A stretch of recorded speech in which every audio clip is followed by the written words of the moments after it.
أعوذ بالله من الشيطان الرجيم بسم الله الرحمن الرحيم الحمد لله رب العالمين والصلاة والسلام على رسولنا محمد وعلى آله وصحبه أجمعين.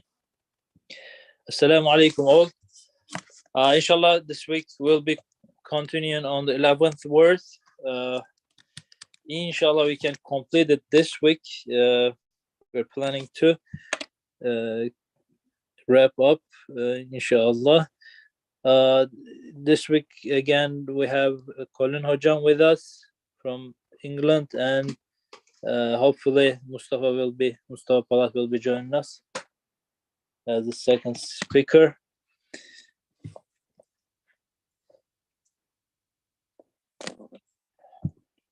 I want to just start reading from where we left. You can follow on the screen, or again, it is the 11th word if you want to follow from your books. So we talk about some of our basic duties, aim of creation, and the last part we were reading is focusing on the salat, which is a summary of human duties, and there was a short dua in a way that we wrap up, so I want to repeat it. For the desirous mirror-bearing lovers of an eternal abiding beauty, who gaze upon it will certainly not perish, but will go to eternity. For the desirous mirror-bearing lovers of an eternal abiding beauty, who gaze upon it will certainly not perish, but will go to eternity. The final state of the Quran students is thus: may Almighty Allah include us among them. Ameen. As for the other group, the sinners and the wicked, when they entered the palace of this world, at the age of discretion, they responded with unbelief to all the evidences of divine unity, and with ingratitude towards all the bounties, and by accusing all creatures of being valueless, insulted them in an unbelieving manner. They responded with unbelief to all the evidences of divine unity, and with ingratitude towards all the bounties, and by accusing all creatures of being valueless, insulted them in an unbelieving manner. And since they rejected and denied all the manifestations of the divine names, they committed a boundless crime in a short time. Since they rejected and denied all the manifestations of the divine names, they committed a boundless crime in a short time and became deserving of endless punishment. For the capital of life and the human faculties were given to men for the duties mentioned above. O my senseless soul. Colin Hocam, you want to step in, say a word, or?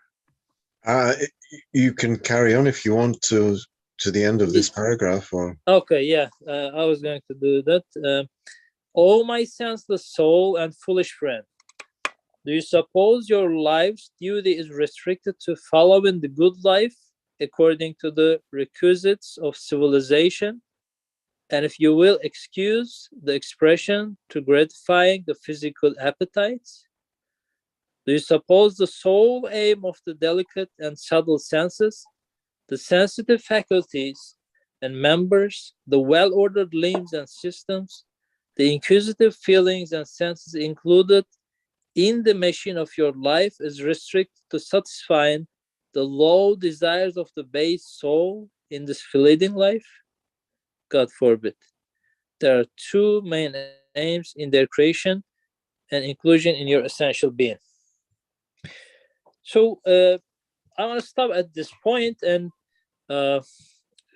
think about these two paragraphs together. It's very interesting because uh, basically what this is what we are doing nowadays in this modern lifestyle. This is our sole aim, to be just happy, make fun, and you know do whatever we like, and uh, spend our time in the best way, quote unquote. So that's about it. This is why we are here. We just want to live like this. And Ustad actually here put it in very heavy words. So is it that grievous mistake? Is it that much against why we are here? Is it, what's wrong about it? Uh, Come on, it's just me and myself, and I'm just enjoying my being, and try to spend nice time and enjoy my life. And it, why this is so grievous? What am I missing here? It's really uh, sounds serious what Ustad is talking here. Uh, Deserving endless punishment, boundless, committing boundless crime, and insulting all the creatures, accusing all creatures of being valueless, insulting them. And so, you want to step in, Colin Hocam? Do you have an answer? Inshallah, Bismillah. If you can go back to the first paragraph. Yeah, we are looking. Oh, you're at the there. first You're part. there. Sorry, thank you. Yeah, I think Sorry, what we have to bear in mind is one of Ustad Nursi's main aims is to make us realize and to take into account the fact that our existence really is for a purpose. It's not just to enjoy ourselves. It's not just to pass 60 or 70 years in a kind of dreamless sleep. We are here for a purpose. We have an owner, and our whole existence is predicated on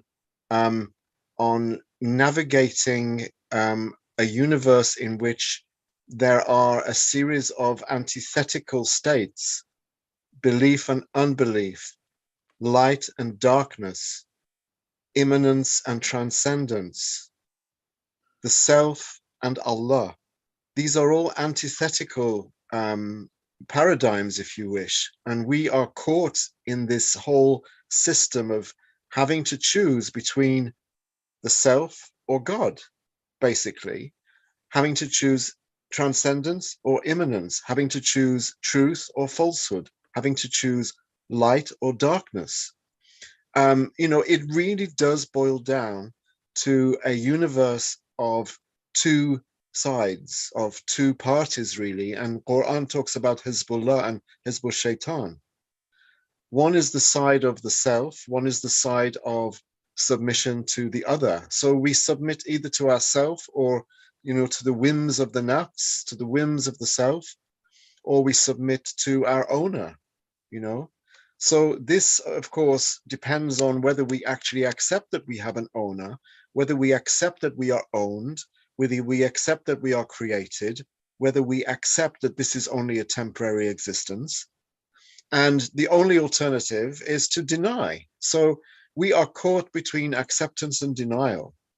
Now, there are many people who pass their lives completely in denial without even thinking that there may be an alternative.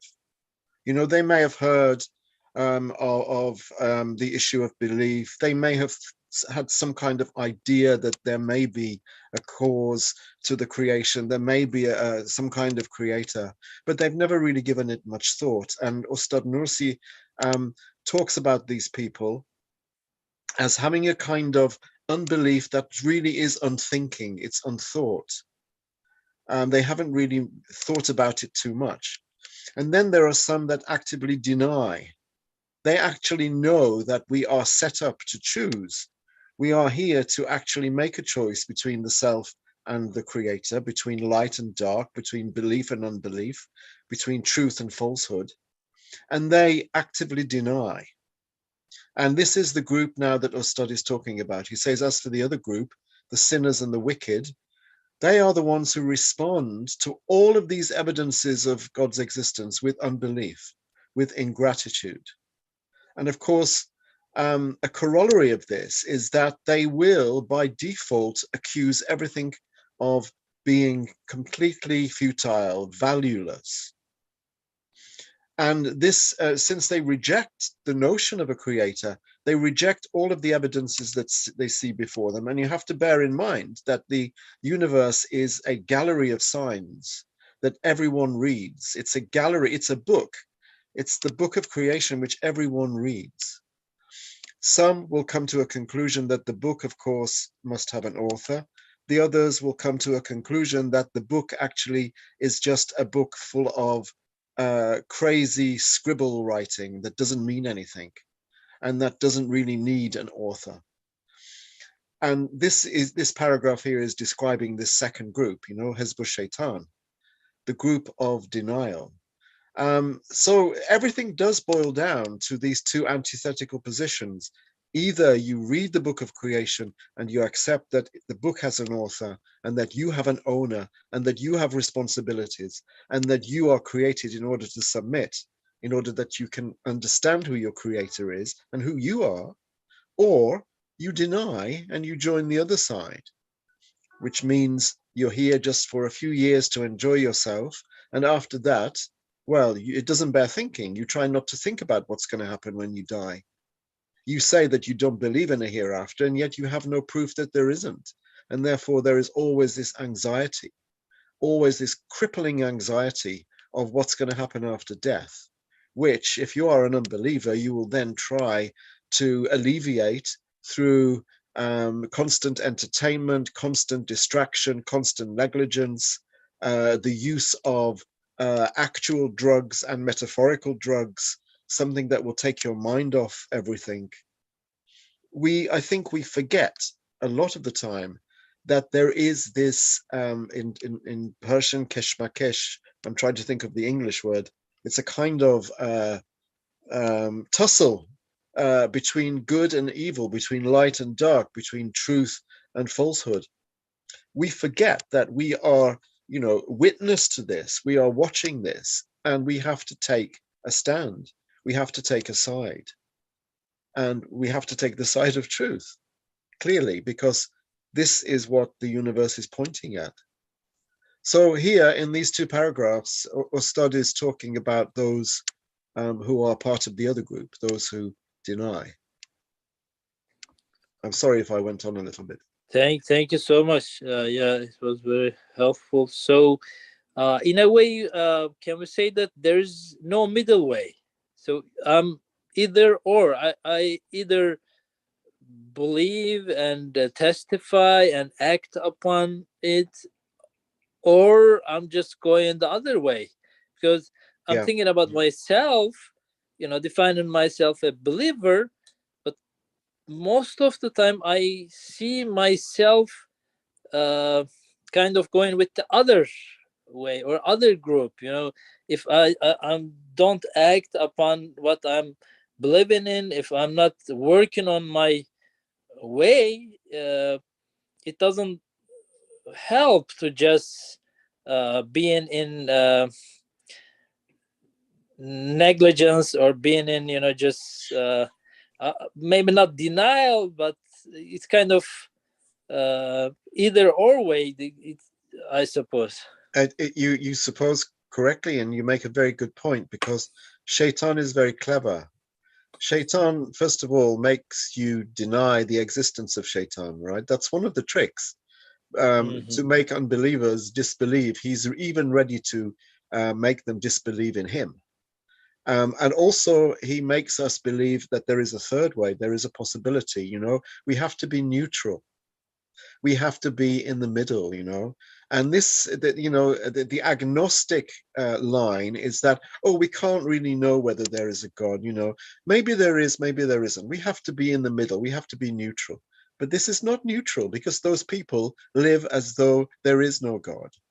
So it's a lie, you know. It's hypocrisy if they say, "Oh, we can't, we don't really know. There may be a God, but there's no way of telling. So, you know, we won't say there is, and we won't say there isn't." Now, this is ridiculous. This is craziness because those people who say that there's a middle way actually live a life of unbelief, as though there is no God, you know, because they don't obey a God. They obey social convention, or their own understanding of what is right and wrong. So it's a lie. There is no middle way. There is no middle line. It's either or, as you said. But Shaitan tries to make us, you know, we think that we're very mature by not taking sides. You know, we have to remain neutral. We have to remain impartial. But there is no such thing as impartiality. You either believe or you don't. It's as clear as that. Cezmi abi. Salam alaikum. I want to share one point regarding the two groups here mentioned in this 11th word. So one here in the second group, as for the other group, so they are either responded with unbelief to all the evidence of divine unity, or with ingratitude. I have a question. It may be a question. Do we have a danger of being in that position, being in the position of ingratitude? I think in the Risale Nur, generally, Said Nursi, he is warning us about that, about heedlessness, for example, when he puts the groups, the either unbelief or heedlessness causing the way of misguidance. So should we should feel that danger? Am I in a great ingratitude position? So I think we that's should a great always caution about that. I think that Jesmi is brother Jesmi is a great question because I really should have modified what I said before, because even though it is either or, and even though it is either belief or unbelief, the fact remains is that 100% unbeliever doesn't exist. And we can say the same about believers, you know. Believers, there is always the possibility of unbelief all the time because we are being tested. So although it is only two, there are only two groups, within each of those group, there is a kind of vacillation at times, you know, wavering between negligence and awareness, and there's the possibility of sin, of course, there's the possibility of disobedience. So there is always the danger of going to the other side or taking things from the other side. And I always say, in every unbeliever, there is a believer trying to get out. And it also, in every believer, there is an unbeliever trying to get out. So we always have to be on our guard. We have to be vigilant, because there will always be a test. So while there are only two positions to take, you know, the light and the dark, there are degrees. And because we are under this trial and examination, there is always the possibility that we will slip. So a great question, Jesmi. So very interesting. We are kind of moving towards this spectrum, up and down, to one end to the other. I was just actually thinking about the same thing. You know, we believe ourselves as believers, and we read about these evidences, and in at least as a, you know, regular Muslim, I would say we listen about this in every Jummah khutbah, but when it comes to practicality, even sometimes, you know, I can see ourselves thinking like, oh, let me leave this religion issue aside and live my life, and then, you know, I will come back when the time comes, when I am a little older, a little closer to grave, then I'm gonna think about this. But as if the way of, you know, happiness or enjoying my life is kind of, leaving these things aside, try to just live like an unbeliever. That's the simplest definition. It's not that much different than, unfortunately, the more grievous mistake is believing in the practicality of this. Live in my religion, and it could be a better option for a while, just at least to live my life, to just enjoy, this side of life. In Risale, Ustad kind of destroys this, as you said, false dream, or just false supposition. But I don't know. Yeah, he does. He says that if there's no illness, yes, you can do that. If there's no getting old, yes, try to do that. If there is no death, try to do that. If you can banish death, yes, live as you like. If you can banish the idea of God, live as you like. If you're going to be eternal in this world without demise and decay and illness, yes, you can do that. But clearly what he's saying is it's impossible, because all of those things exist. There is disease, there is demise, there is death, and there is a life after death. So it's impossible to live your life as you wish. And if you say, right, oh, I'm going to wait till I get old before I think about it, how can you guarantee that you're going to get old? And it is for my goodness. All of those disasters that you just counted is for my goodness. Otherwise, I will really start thinking that maybe it's possible to live without absolutely the source of existence, the creator. These things, as you say, it's there for our benefit, really, because otherwise we will just live as we wish to live, as some people do. But they only do that because the mostly modernity has put in front of them so many distractions, so many illusions, so many lies, so many promises which are never fulfilled, that they don't think about these things anymore. And maybe they are tested once or twice a year.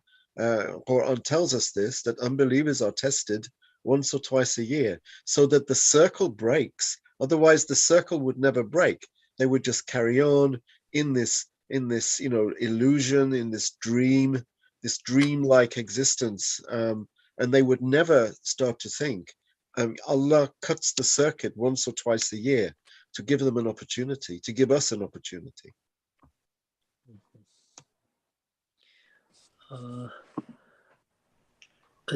I wanna turn to Ali Abi, if he is with us, if he wants to say a few words at this point. Yes. Assalamu alaikum.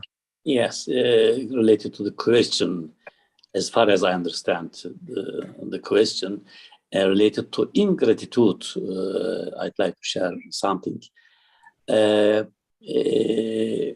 As you know, and as described in Risale Nur, believer, although he is believer, some attributes of believer can be not according to the Quran, according to the attributes of unbeliever, although he is believer. Because by becoming believer, the person doesn't become angel. I mean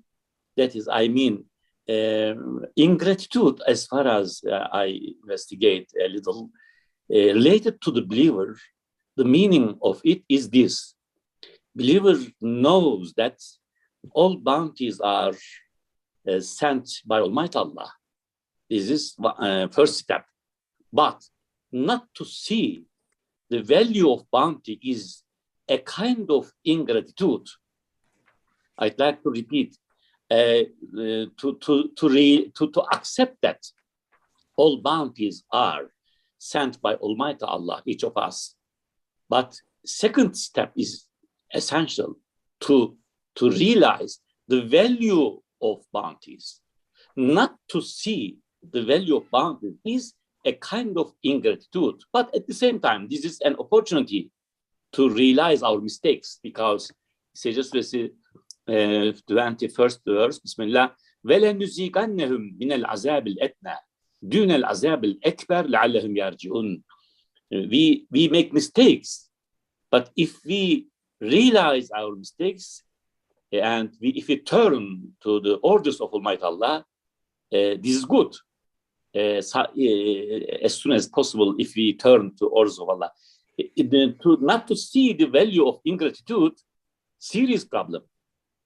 Because of this, the one wisdoms of the month of Ramadan is, as you know, to with Ramadan, month of Ramadan, believers realize that all bounties are so valuable, especially just before iftar.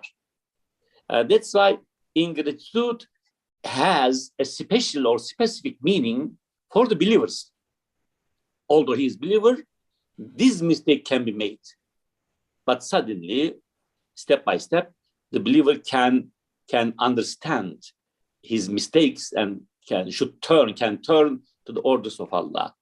If a believer also makes mistake related to ingratitude, instantly this leads the also believer to the serious problems.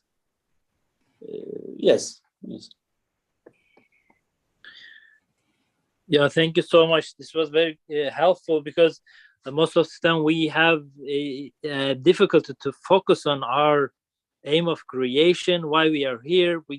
We're just the kind of a compassless ship, just go from this side to that side. But for a minute to just stop and think about, where we make the mistake could be helpful. Otherwise, again, like in my case, just defining myself as believer may not be very much helpful. Just we need to really focus on our belief and try to act at least, and focus on our worship. Otherwise, that is how we are. We're neglectful, we're forgetful, we just start living like an unbeliever, and just suppose we believe in these things, but it's kind of just a dreaming or faking our own, deceiving our own selves. So that was really eye-opening for me, again, thinking about how much we have, but how thoughtlessly I'm just spending all these things, or using these devices, abilities, qualities for nothing, for just trivia, for just whatever my nefs wants to go for a minute. Mustafa Abi is with us now. If he wants to step in, say a few words, we can. Yeah, I would like to share, I guess, a recent example, if I may. I would like to talk about it regarding this the gratitude issue we have as believers in general. And these days, everybody's talking about financial crisis in all over the world, and especially in Turkey, and there's inflation so high, and wherever I go and wherever people get together, people start talking about prices going up and the oil prices, this and that, and people start complaining, and this becomes almost a habit. Every day you go to office, you work, and you get together with your friends, or wherever you go, you go to a shop and you buy something, and you talk to the shopkeeper and saying, like, how is this prices are all all going up, and things like that. And this becomes like a habit of complaining about everything around us. We watch the price tag, we try to calculate how the prices are going up, and the price tag becomes our focus of as if that's the real price of the thing that we are buying. and that becomes our center of focus, and we forget that actually that's not the real price of what we are buying, and the shop or the government is not the real provider of that food, and the real value of all those bounties, all those things that we buy, the food and whatever that is, oil or whatever else is, the real price and the real source is Allah subhanahu wa ta'ala. And this in these days, this ingratitude, forgetfulness of the source of bounty is a very common problem in these days, especially for the believers. And we have to fix our this perception, yeah, of looking at the things we are buying. As Ustad says in the first word, it's very strikingly, you're paying something to the shopkeeper, but that's not the real price. This is very simple thing, but we lose the focus and we start complaining every day, and we lose the habit of shukr. We don't thank. Nobody thanks. We pray, but we pray just because we have to pray, not to really thank Allah subhanahu wa ta'ala. So we have to fix our intentions as well. And by reading these passages, Ustad always reminds us that there is always the possibility, the danger of falling into the side of the disbeliever, because it's almost to the level of denying the real source. Every time you're complaining about things and you're losing your right perspective, it's in a sense it's denying the source. It implies that when we complain, it's kind of a denial of the source, that's Allah subhanahu wa ta'ala. So we have to be really thoughtful and very cautious about what we are saying in our focus, I think. So it brings us to an endless crime at the end. I want to turn to Colin Abi if he wants to say, you want to say a few words on this endless crime. Why it is such a big crime?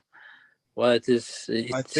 I think going back to what Ali was saying, the ingratitude comes from our own sense of entitlement and ownership, and actually unbelief has its root in misguided ownership, in the appropriation of the divine names. The names are extremely important. We were taught the names. Adam was taught the names, alayhi salam. And we are all Adam, we are all human beings, and we are all taught the names. The names are deposited in us in the form of samples, according to Ustad, samples or reflections. And we watch and we experience as they are nurtured in us. Allah nurtures these names in us in order for us to understand what they are, and only so that we can recognize those names in Him. We have to be able to experience those names in order to experience Allah. But the problem is we appropriate those names for ourselves. We steal them, actually. It's like, stealing the clothes of God, but they don't really fit us.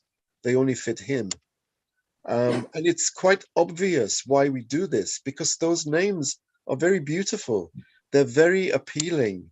They're very enticing, to find in your own self all of these attributes of perfection being nurtured and brought to Noqte Kamal, brought to their highest point of reflection. It's very, very enticing. It's very beguiling, and we fall for it. We blind ourselves, and we are blinded by the beauty of the names, and we keep those names for ourselves. And the Ana does this.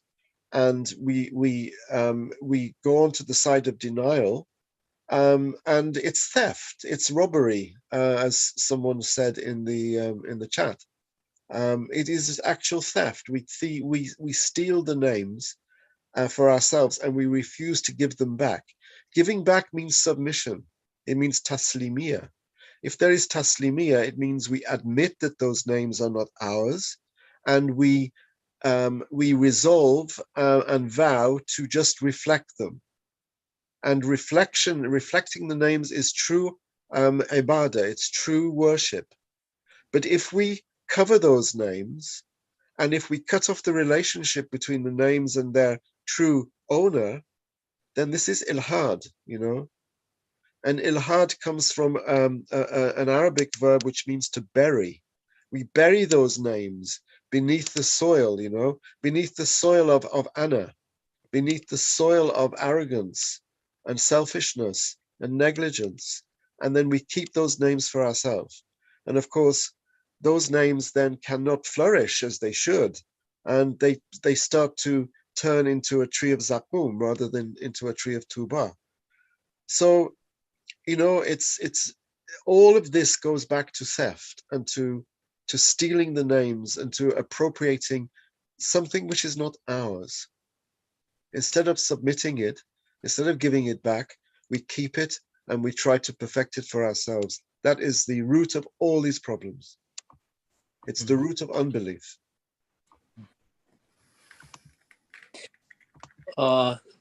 That's very interesting. So our real crime is against this endless names in a way. However, I feel like Ustad here also explains that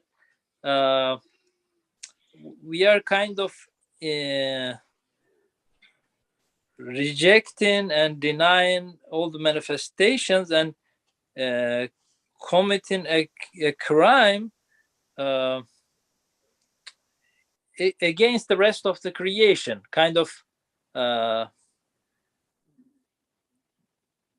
belittling them, abasing them. So that's kind of, we are so selfish that kind of that part makes more sense to me as a child of this modern century, as if I have a right. So Yes. so kind of I'm also I'm the kind of molesting, committing a crime against the rights of all the other existence. But first of all, I'm committing this crime against the names of Allah subhanahu wa ta'ala, so against Allah. But the second part, for some reason, again, for my selfish reasons, I guess, make more sense to me. Kind of, I'm also denying all those, the value of all those existence out there. So this is what makes it so grievous, because what we deny the names belong to Allah, and we also force everyone else we try to force other people to see the same thing, and we deny that their names belong to Allah as well.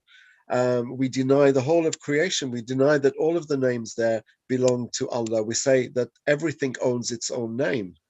Everything owns its own self. Everything has a nature which owns its own names. All of the names which you see in it, all of the attributes of perfection belong to the thing itself. So this is a lie, it's a lie. And why is it endless? It's because there are some sins which can easily be forgiven. If you steal, then, either you have lashes, or you lose a finger, or you lose a hand, or, it's easy to quantify theft, right? You steal a penny, you steal 2 pennies, you steal 10 pennies. Or if other sins which are quantifiable are easily forgiven, right? But a sin which is not quantifiable, a sin which is a qualitative sin, disbelief, you can't count disbelief. This is why they say it's endless. It's because it's not quantifiable. You can't quantify it. It has a stain. It makes a stain upon your spirit, covering your spirit. and that stain becomes so deeply ingrained that it's almost impossible to get rid of. So there are some sins which are quantifiable and they can easily be paid back. You can easily atone for them. But those sins which are not quantifiable, which are qualitative sins, sins of attitude, sins of intellect, then how do you quantify those? This is why many people will spend a long, long time in hell, because the therapeutic quality of hell may not be enough for some people, and they may not want to change even. So this is why some sins are practically almost endless.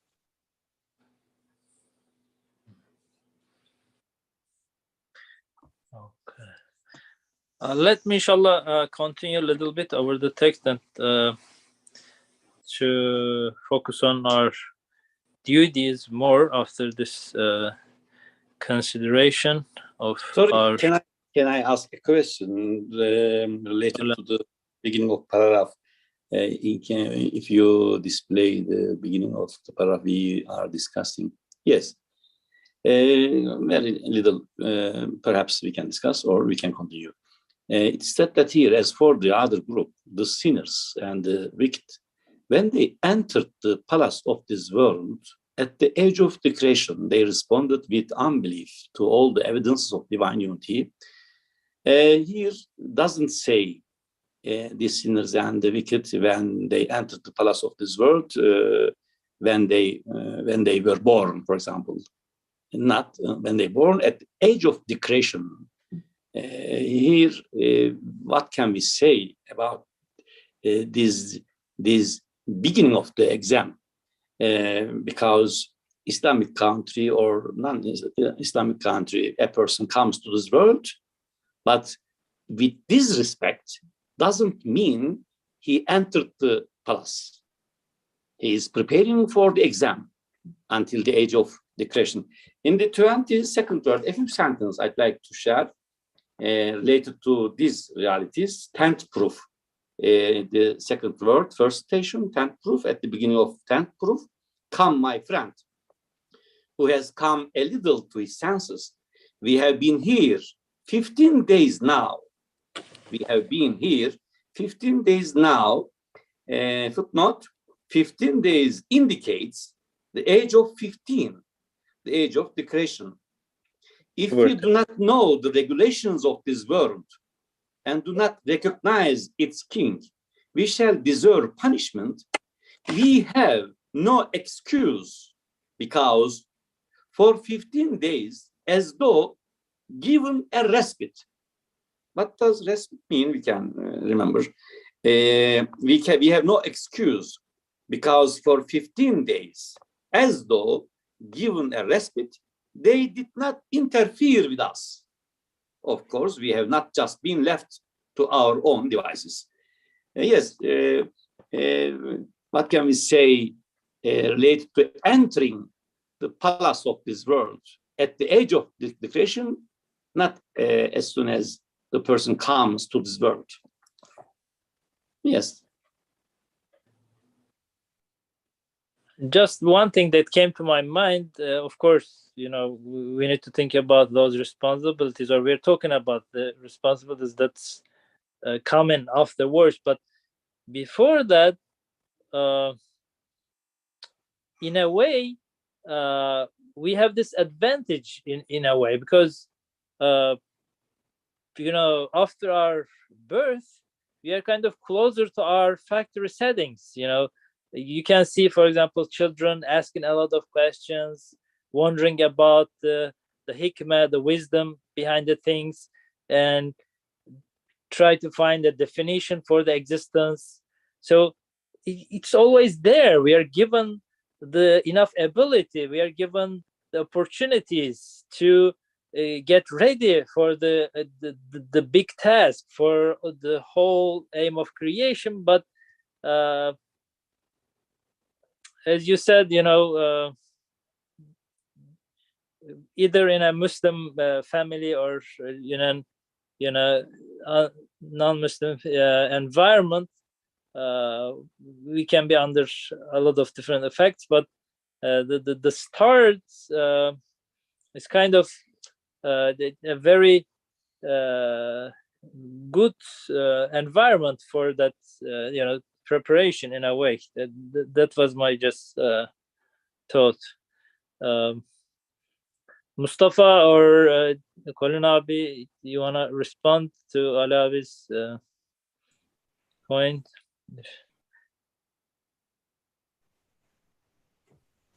Maybe Mustafa would have something to say about that. No, Eh, I don't have. So Ali Abi, you want to articulate the question. So what's the question in short, in one sentence? Yes, the sinners and the wicked, when they entered the palace of this world at the age of the creation, they responded with unbelief to all the evidence of divinity.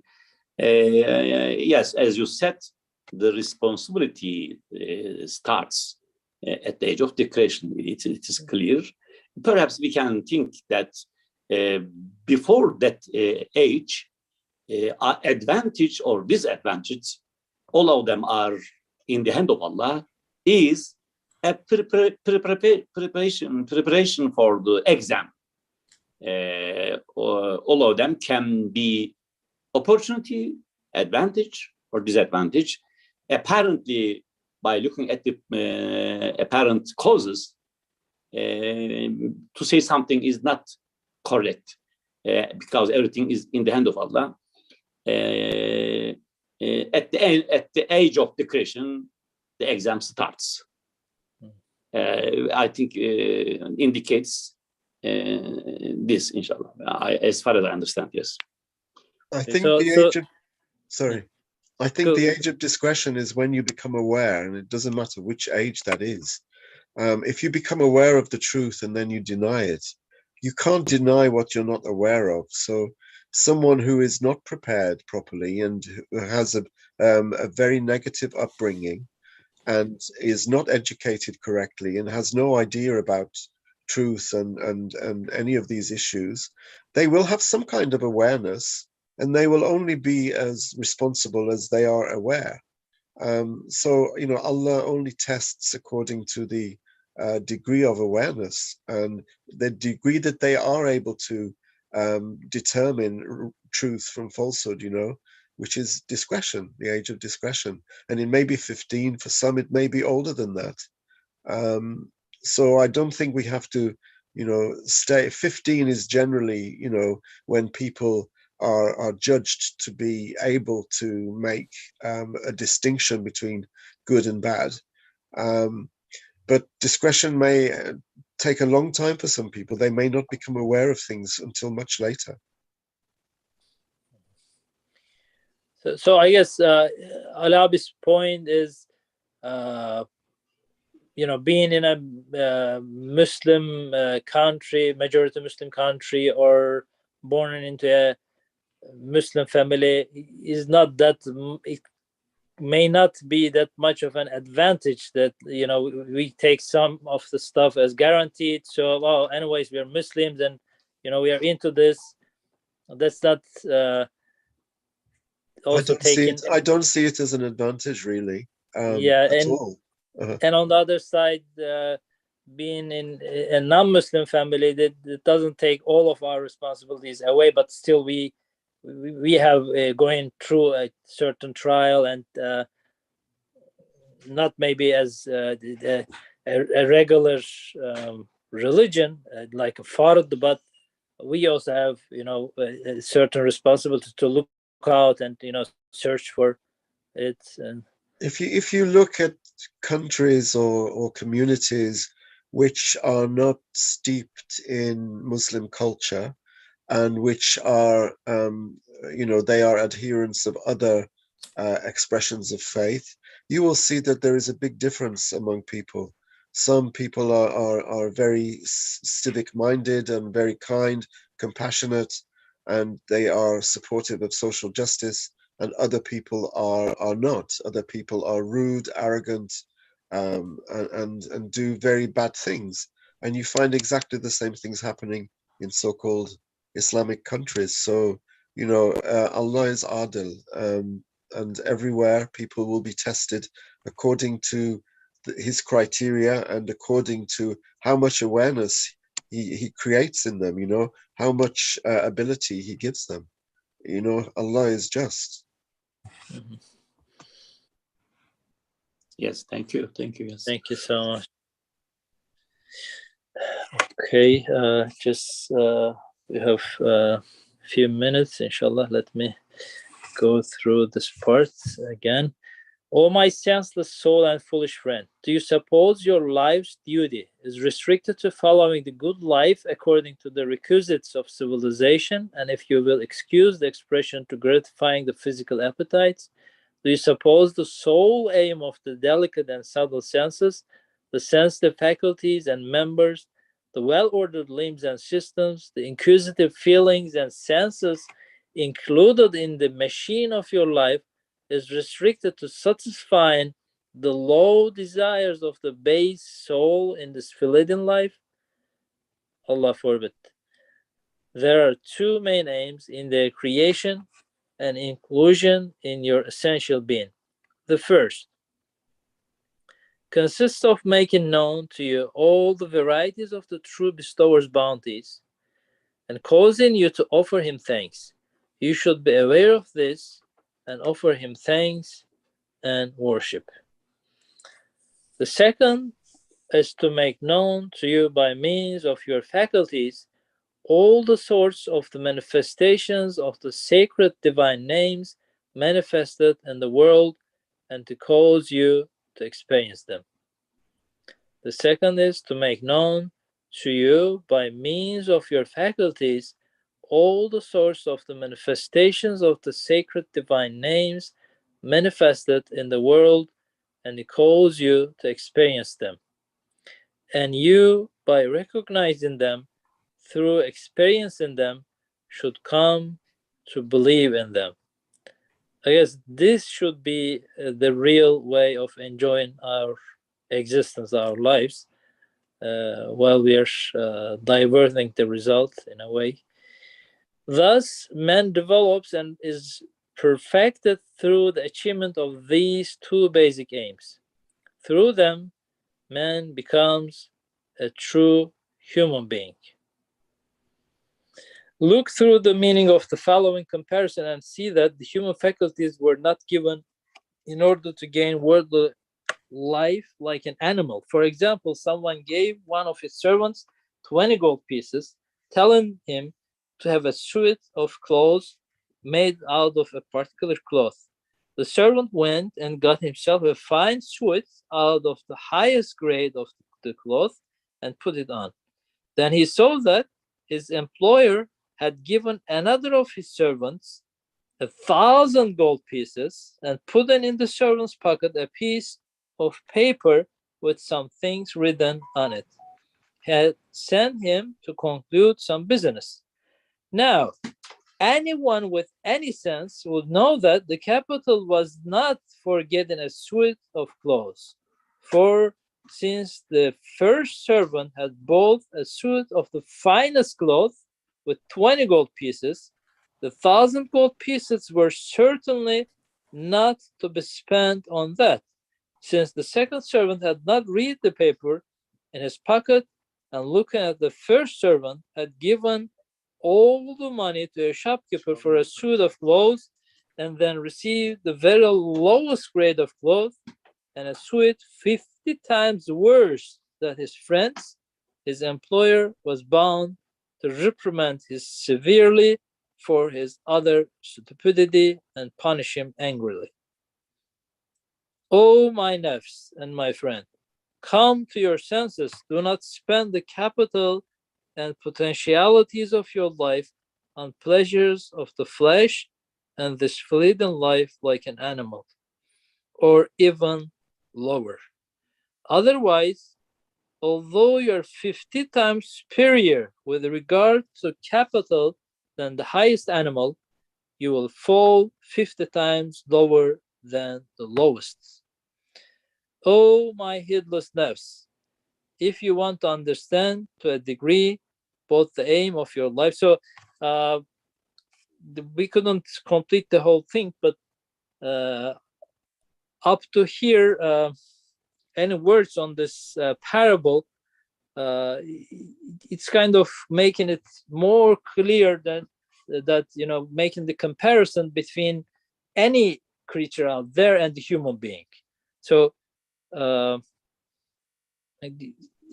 it's obvious that the human being has some specific duties, and just acting like the others is kind of, for him, is the most grievous mistake that he can do, in a way.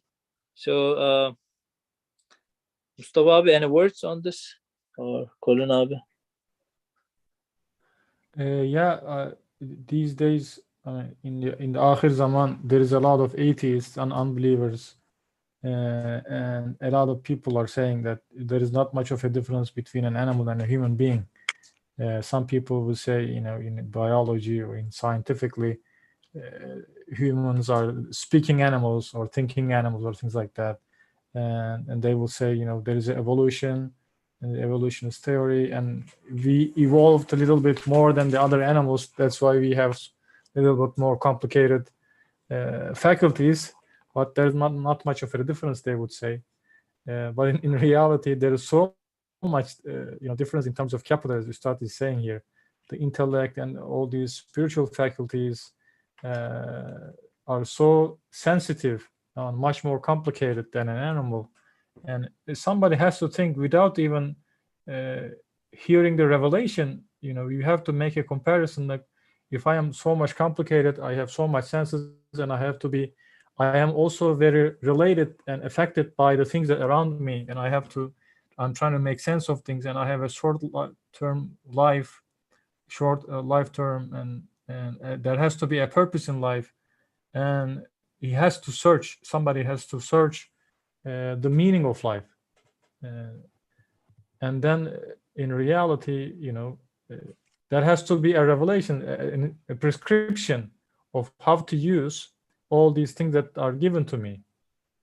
Otherwise, it would be an equipment, a way to hurt me. If you're not using it the right way, then it will start, bothering you. So there has to be the right way of using it, and somebody has to search for the prescription, the instructions, as it's given in this example.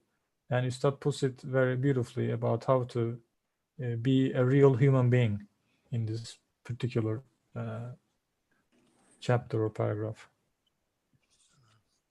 Colin abi, I can't really add much more in such a short time. I mean, Mustafa put it very well. Okay. Any additional conclusion words before we close, to wrap up?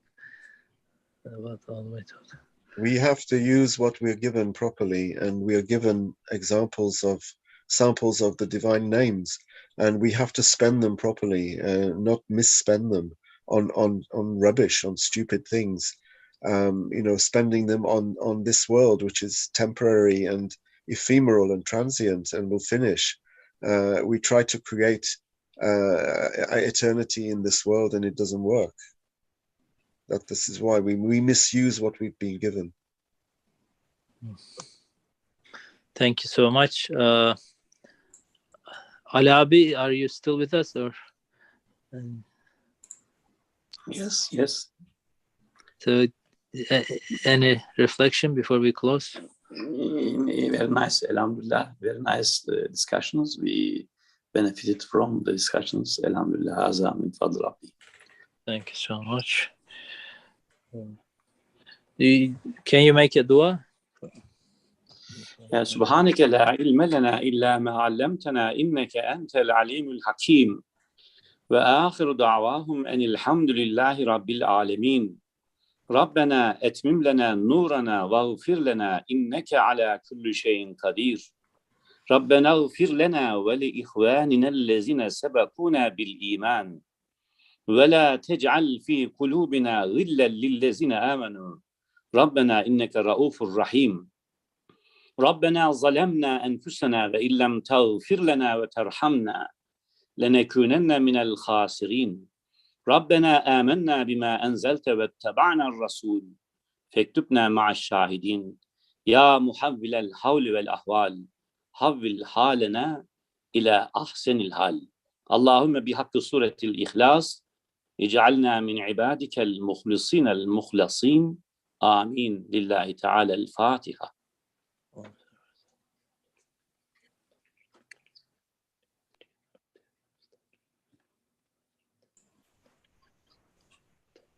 Amin. Jazakallah khairan. Thank you for joining us. Please thanks. keep us in your prayers. جزاك الله كثيرا الحمد لله. Salam. السلام